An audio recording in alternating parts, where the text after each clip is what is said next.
Hey everybody, Rebels Cloud9 here, and today I'm doing a show and tell that I've been meaning to do for a while, but I just haven't quite got around to it, and that is Tamiya's 1/32 scale Spitfire Mark 9.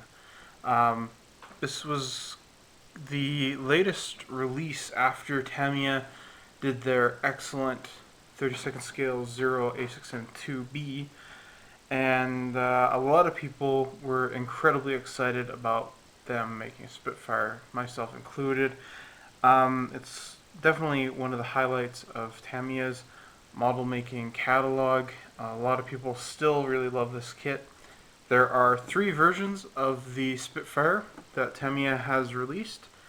There's the Mark 9C, as you can see here, which was a very typical Spitfire that they used later in the war. And they have the Mark 8.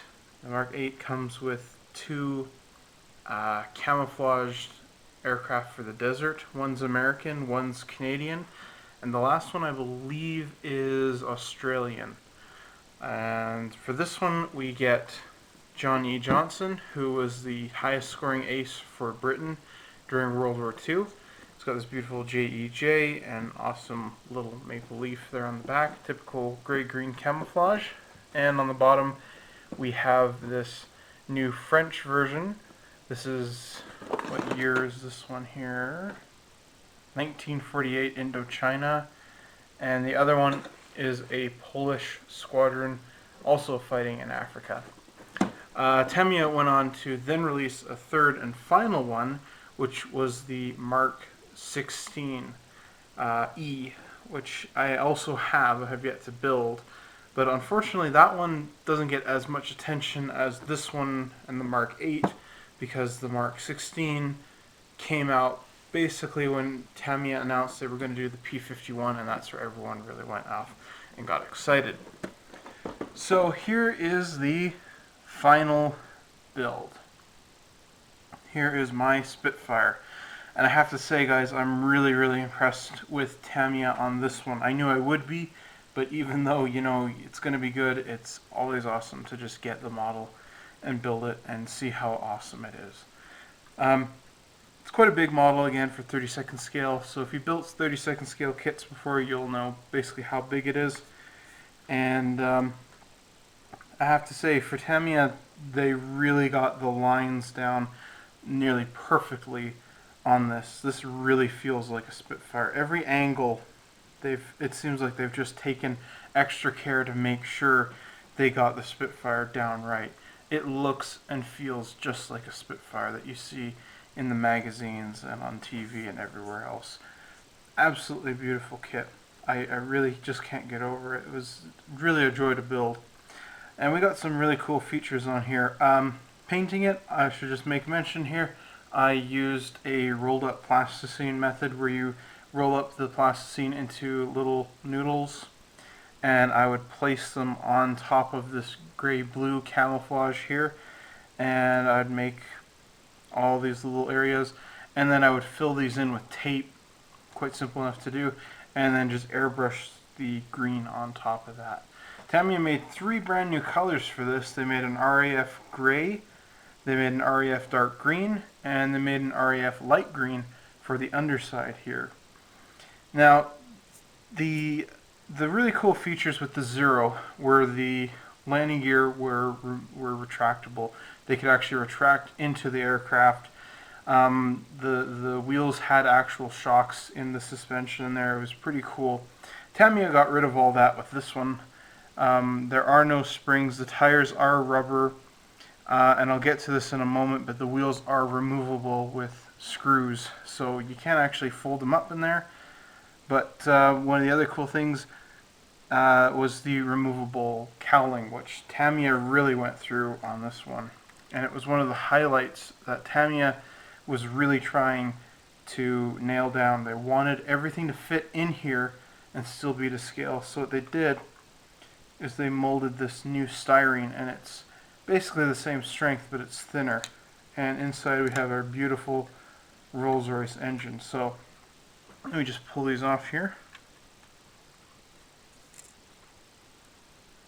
Have our one on the bottom. and the propeller is easily removed with a poly cap inside. So we have all this beautiful detail inside the engine. It's, for a little engine being this big, it's crammed with tons and tons of detail, and you can even take it a step further by wiring it up. I didn't do that for this one. For the Mark 16, I am actually planning on doing it. I have better pictures, and but for this one, I just built it straight out of the box, and it was quite a bit of work just to even do that. They threw a lot of stuff in here.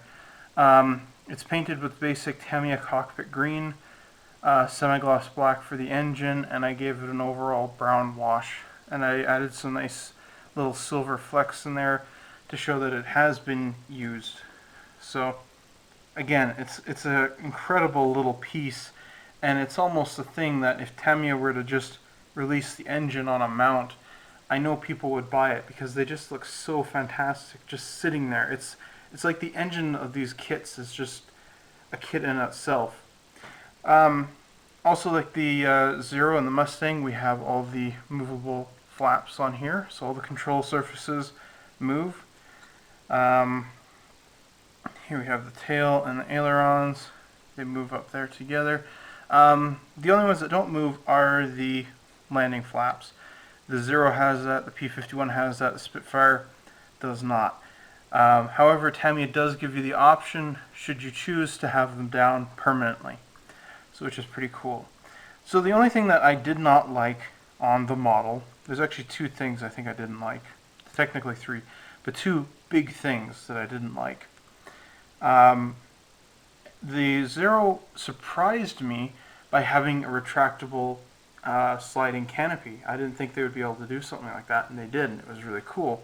When I bought the P51, of course that's much simpler to do, and it does have a retractable sliding canopy. But the Spitfire does not. I was told that it did, it does not. So what I did, instead, I took my pin vise and I went ahead and I drilled a little hole right down here in the front of the aircraft, and a little hole down in here, and I inserted some guitar string in there, and I was actually able to pull off having a sliding canopy. So it was a little bit of work. I was able to make it work, so I'm super happy about that, because now I'm able to look inside and see all the detail in the cockpit, and the cockpit is crammed with stuff. The only thing I could say to make it better would to be go online and find a set of photo etched plates to put everywhere, you know, identification plates or decals of a similar nature. It is just absolutely packed in there. It comes with photo etched metal seat belts. They're not too bad. I didn't mind them myself. However, I know there's a lot of modelers out there who do not like the look, and they do feel kind of metalish, and if you want, it's quite easy enough. You just go and buy a set of photo etched metal, or sorry, fabric or even plastic seat belts. But for photo etched metal, they look actually pretty good, and they just need a little bit of weathering and a little bit of detail. So one of the downsides to the kit were the decals. The decals are absolutely terrible. They cracked, they were brittle, they were very, very thick, and they didn't want to conform well. And as a matter of fact, the ones on the bottom here are not actually from Tamiya at all. They're from a different kit. I don't even know which one. So if you're going to buy this kit, I would strongly recommend buying a set or two or aftermarket decals for it, because the ones that Tamiya are including are just rubbish. There's a nice big crack right down the wing right here on that rondelle. It really broke my heart to see this amazing model and to have just absolutely poor quality decals to come with it. So keep that in mind when you're building it, and if you don't mind about the decals, just, you know, be persistent, add a really nice gloss coat before you lay them down, and you shouldn't have too much of a problem. I think that's all up to you, the modeler, however. So one of the last things I did is just to give it a slight weathering, basing the pictures off of Johnny Johnson's Spitfire, and there's only a few around. There's not quite that many in tremendous detail. But I noticed his Spitfire wasn't really war-torn. It didn't have a lot of silver on it. It was basically just dirty. So that's all I did with this one, is I just kept some of the Panaline oil wash on here, and it just gives it a nice bit of a grimy, nice Spitfire look to it, which I'm quite happy with. The other thing too, Johnny Johnson flew with Canadians because apparently, as the legend goes, he was the only one who could handle the Canadian squadrons. And the Canadian squadron he flew with had a Canadian maple leaf rondelle on the side. And according to Johnson, it was green, but according to his squad mates, it was red. But Johnson always insisted that it was green. Now, since I couldn't actually see a colorized picture of the aircraft or have firm indication that it was green or red, on the left-hand side I've placed the green one, and on the right-hand side I placed the red one. I actually kind of like it. It's just because I like both of them. I like the green, I like the red, and now I've got them both. So we actually have some more features here inside the kit. Let's take a look here. We get two pilots with this kit, a standing and a sitting one. I've used the sitting one in another aircraft, but here's just a quick picture. There he is standing, and I don't think they have one of him sitting in here. But the pilot, the sitting pilot, is one of the nicest figures I've seen in 32nd scale, and he's definitely worth picking up if you want to use him in this aircraft, because he looks fantastic. So let's pull these out here. I'm trying to grab them. Come on. So Tamiya includes this really terrific little book, just like they did with the P-51 and the Corsair. Gives you a nice history of the Spitfire, and this is a bunch of the different identifications of various Spitfires. And towards the end of the book here, they have beautiful color pictures of the engine and of the cockpit. Now, the only thing to note about this stuff is when you actually look very closely at this stuff, Tamiya took these pictures from several different Spitfires. So you're not going to be getting an exact, Mark 9 that you would need for this model. So you do need to do your own research on this, which I'm betting most people are going to do anyways. So it's still a really nice little book to have. Again, we get this beautiful poster here, color diagram of the decal and painting guide, but only for set A. And you have to go to the instruction book for directions B and C, which are not in color. So here's our instruction book, and it's very beautiful. We have quite a bit of history here in the front, instructions, and basically putting it together is quite simple. You just follow each step at a time, and it might seem like a bit too much at first, but it's quite easy to navigate through, and you get a good bearing for it. There is photo etch metal included in the kit, however, it's very, very basic, and I don't think anyone who has never had experience with photo etch metal is going to be overcome by the complicated nature of this stuff. It's very, very simple. There's not like building boxes and things like that. In fact, building the compass box here is probably about as simple or as complicated as it's going to be. It's just, a couple little bends there. And if you have a good set of tweezers, that's going to be, no problem. So they've added quite a bit of nice detail in here, and I have problems with some of their color recommendations that they've chosen in here.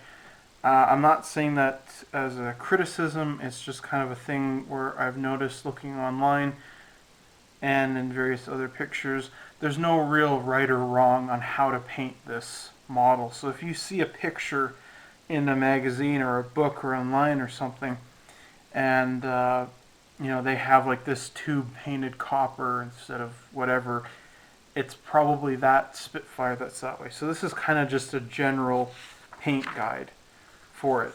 So let's take a look at the box. We always get one of these, And we have a couple pieces in here. We have a display stand.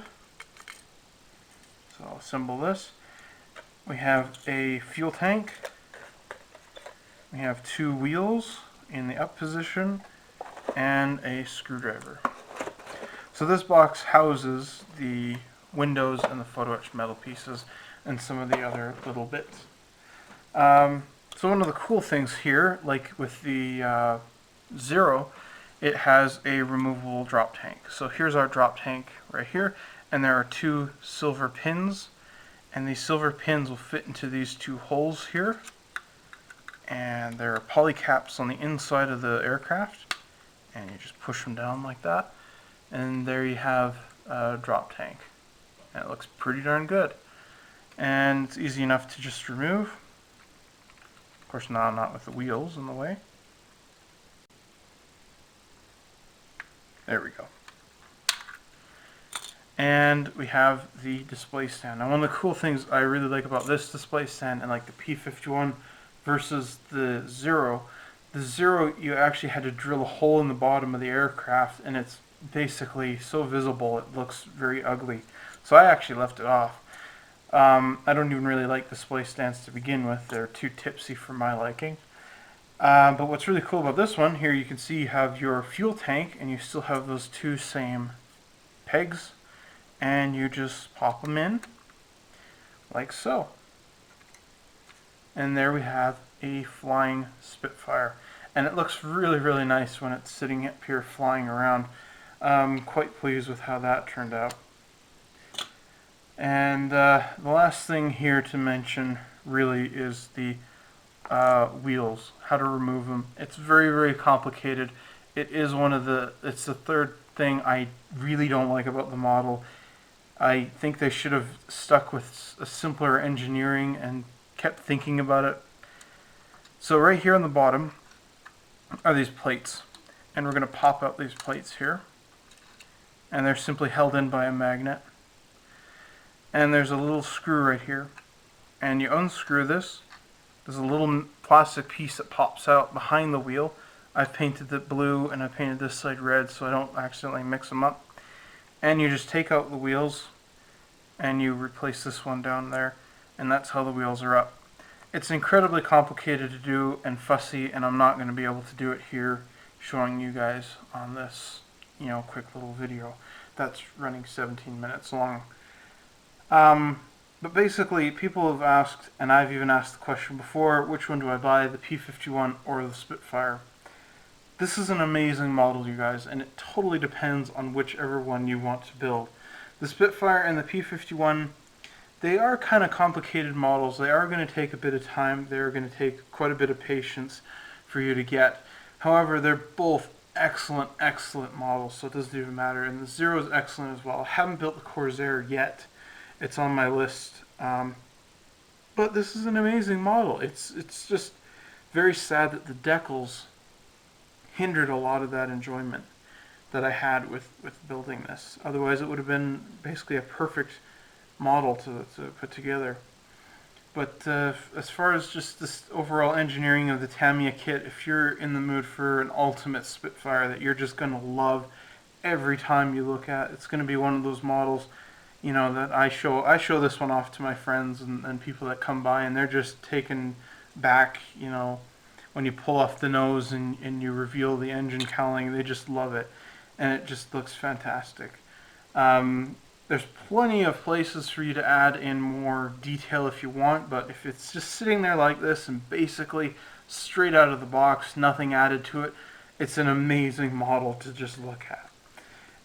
Again, it is quite an undertaking to pull this off. I started this back in May of 2014, and it took me till about November.